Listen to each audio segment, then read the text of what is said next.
Dear friends, இன்றைக்கி இந்த மீன் புட்டு சேமியா, இதில் வந்துங்க மீன் புட்டு உருண்டைகள் இருக்குது, முட்டை அடை இருக்குது, கேப்சிகம் இதெல்லாம் கலந்து சேமியாங்க.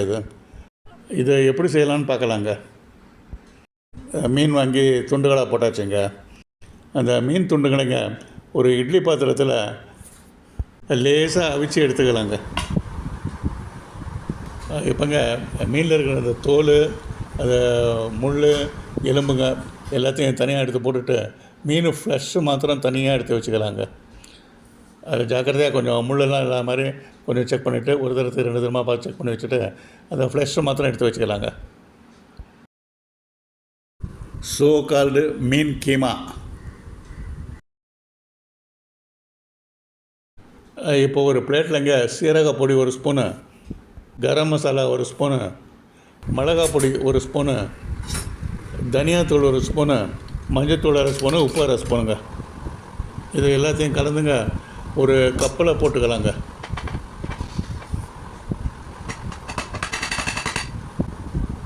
அதில் ஒரு 2 ஸ்பூன் தண்ணி ஊற்றி நல்லா கலந்து விட்டுக்கலாங்க. இந்த உப்பெல்லாம் இருக்குது, எல்லாமே நல்லா கரையும்.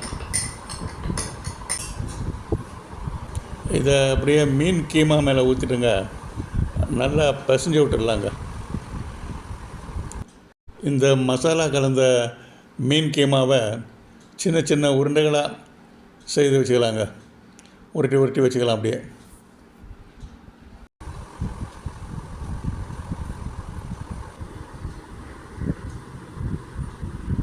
இப்போ அடுப்பில் தவா போட்டுங்க ஒரு 2 கப்புக்கு எண்ணெய் ஊற்றிக்கலாங்க.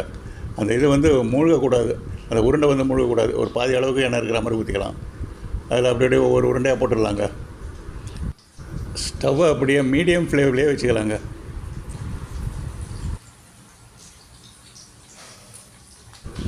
எப்பவும் போல் அந்த பொன் கலர் வந்த உடனே எடுத்துடலாங்க.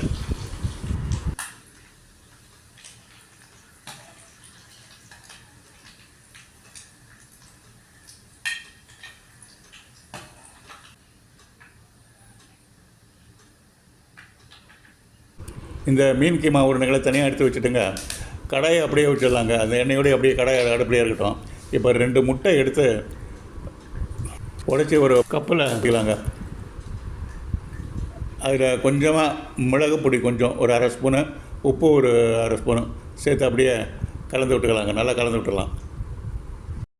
இப்போ இந்த சூடான எண்ணெயில் இதை பரவலாக ஊற்றிக்கலாங்க. இதை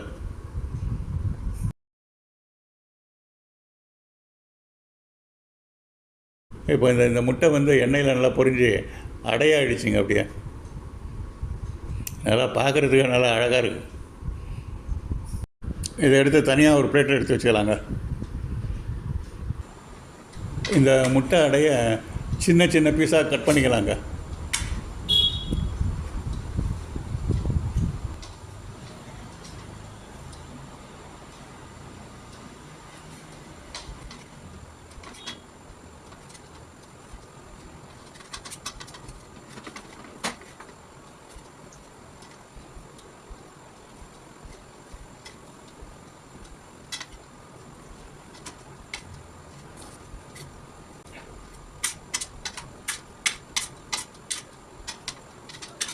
இப்போது அடுத்துங்க, இப்போது ஒரு வானலியை எடுத்து அடுப்பில் போட்டுட்டு 1 டம்ளர் சேமியா அதில் எடுத்து போட்டுட்டு அதை அப்படியே வேக வச்சிடலாங்க. சேமியாவை அதில் ஒரு 3 டம்ளர் தண்ணி ஊற்றி வேக வச்சுக்கலாங்க.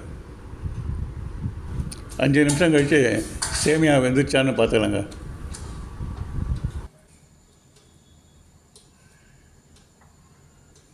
இந்த கரண்டியில் இருக்கிற 2 சேமியா எடுத்துங்க நல்லா ஆறிச்சான்னு பார்த்துட்டு அதை பல்லால் கடிச்சு பார்க்கலாங்க. நல்லா சாப்பிட்ற பக்குவத்தில் இருந்தால் ஸ்டவ் ஆஃப் பண்ணிக்கலாங்க. அது கொஞ்சம் ஆறின உடனேங்க அந்த ஒரு வடிகட்டியில் சேமியா ஊற்றி தண்ணியெல்லாம் வடிகட்டிடலாங்க. தண்ணியெல்லாம் வடிகட்டிட்டு வெந்த சேமியா மாத்திரம் தனியாக எடுத்துக்கலாம் வச்சுக்கலாங்க.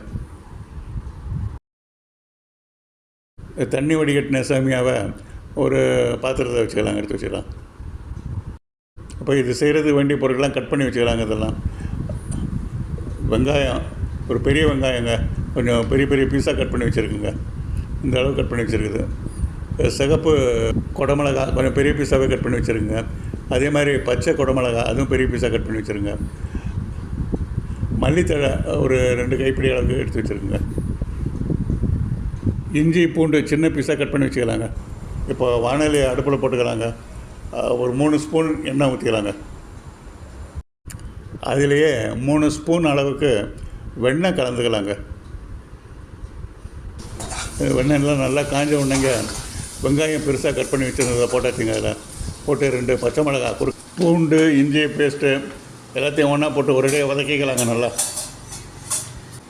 எல்லாம் ஒரு 3 நிமிஷம் நல்லா வதங்கின உடனேங்க குடமிளகா எடுத்து போட்டுக்கலாங்க. கட் பண்ண குடமிளகாலாம் போட்டு வச்சுக்கணும். அதையும் போட்டு வதக்கிக்கலாம்.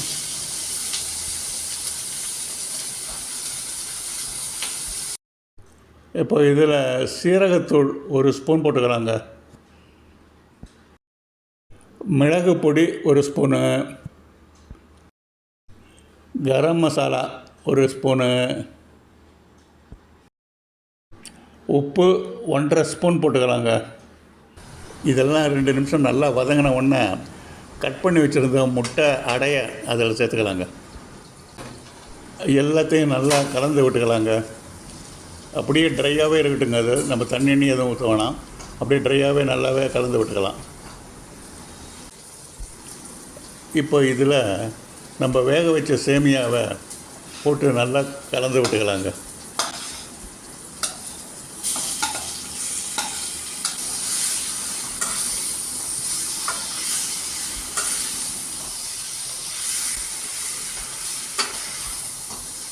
இதை நல்லா கலந்து விட்டுட்டுங்க வேறு பாத்திரத்தில் மாற்றிக்கலாங்க. இப்போ இந்த வேறு பாத்திரத்தில் மாற்றிட்டுங்க இந்த சேமியா மேலே நம்ம ஏற்கனவே ஃப்ரை பண்ணி வச்சுருந்த மீன் போட்டு உருண்டை அதை அது மேலே அப்படியே வச்சிடலாங்க. இது மேலே நறுக்கி வச்ச கொத்தமல்லி தழைகள்லாம் தூவிக்கலாங்க. நம்ம சாப்பிட்றப்போ எல்லாத்தையும் மிக்ஸ் பண்ணி சாப்பிட்டுடலாங்க. இப்போ தட்டிலைங்க மீன் புட்டு முட்டை சேமியா வச்சாச்சுங்க. டேஸ்ட் பண்ணி பார்க்கலாமா?